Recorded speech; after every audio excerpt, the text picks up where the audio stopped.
Salut à tous, c'est Demas.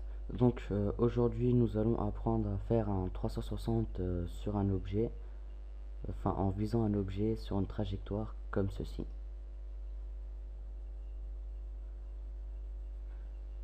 Sans qu'elle s'arrête bien sûr. Voilà.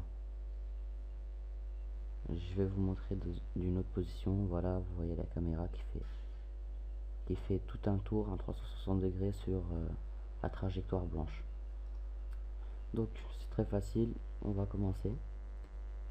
Donc tout d'abord, vous allez dans le menu ici, vous allez prendre un cercle. On va me prendre dans le menu de lumière, on va prendre une caméra. Dans édition, non, objet ou sélection outils, je sais plus. Oui, dans objet, excusez-moi. Vous allez prendre un objet neutre. Et voilà. Donc, on va commencer par la caméra. On va faire clic droit sur la caméra. Propriété cinéma 4D. Et on va mettre aligné sur la spline. Donc, ça nous sort ça. On sélectionne juste avant le cercle, on le positionne ici dans le P, on met 90, on le positionne comme ça, on va dans la vue 4 fenêtres, on change le rayon si vous voulez que le champ soit plus grand,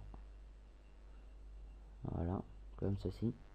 Donc après on reclique sur la spline et là on prend le cercle et on le met dans spline directionnel. Et là automatiquement la caméra va venir sur le cercle et ce sera sa trajectoire. Donc vous pouvez très bien le faire avec un rectangle, une étoile, une fleur, tous les trucs qui sont ici, à part cela. Cela, je parle de cela, sans celui-là je crois. Donc après on place l'objet neutre comme ceci. Ça ce sera pour qu'il voit, enfin, où filmer. Je vais vous expliquer tout ça. Donc après on reclique sur caméra, clic droit, propriété cinéma 4D et on va dans cible. Donc cible, après on prend l'objet neutre, on maintient et on le met dans cible et on relâche. Donc là automatiquement il va viser en fait. Vous voyez l'objet neutre ici, hop, il va le suivre. Et là on peut monter l'objet, le cercle pour qu'il vise en fait. Donc ce tutoriel existe déjà juste hein, mais il est en anglais. Moi je fais juste la traduction. Donc voilà, c'est pas une idée à moi, c'est une idée à iDigital Universe de Don. Moi je fais juste la traduction en fait pour les francophones. Donc on continue. Quoi d'autre? Maintenant on va le faire tourner, on va à 0. Vous mettez 150 frames. Je vous rappelle que 150 frames ça fait 5 secondes. Donc vous divisez 5 secondes par 150, ça fait 30. 30 ça fait 1 seconde, 62, 90, 3, etc. De 30 en 30 ça va en fait les frames. Donc 150 vous mettez ici.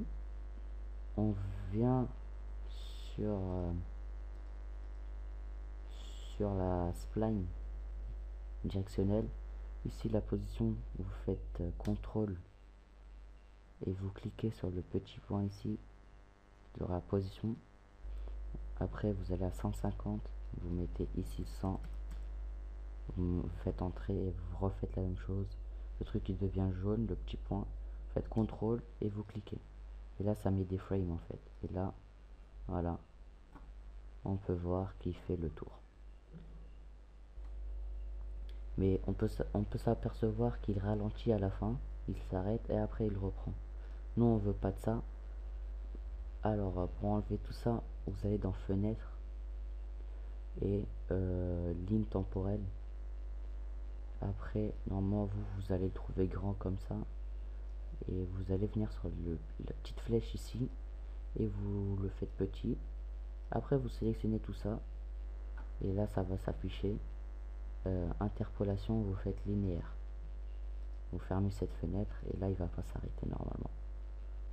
Voilà.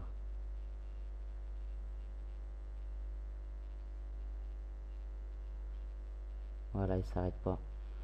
Donc après vous faites votre rendu, comme d'habitude, votre chemin d'accès où vous voulez que la vidéo soit à la fin.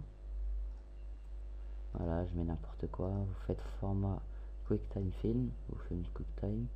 Sortie, vous faites film vidéo. Moi, par habitude, je mets celui-là.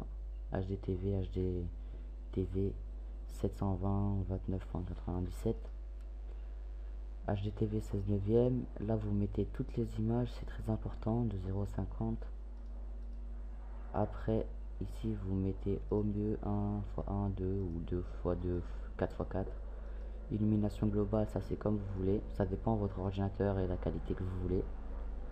Par exemple, là, bah, vous aurez une très bonne qualité. Attendez, je change d'angle vue. Bon, après, il va mettre plus de temps, c'est normal, vu qu'il va calculer la qualité de résolution. Donc, c'est comme vous voulez. Vous faites le rendu. Il va commencer à calculer. Bon, moi, je vais l'enlever.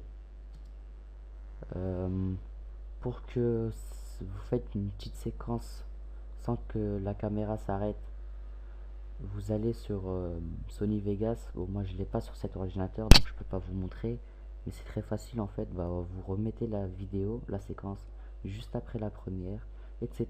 Vous refaites la même chose, vous les mettez juste à côté et ça va pas se voir en fait, et on va croire que ça tourne sans arrêt. Voilà, j'espère que vous m'avez compris. Et puis voilà. Donc ce sera tout pour ce tutoriel. Je crois que je vais le poster sur MAF Tuto. Et puis voilà, donc c'était Demas et je vous laisse. Salut, salut.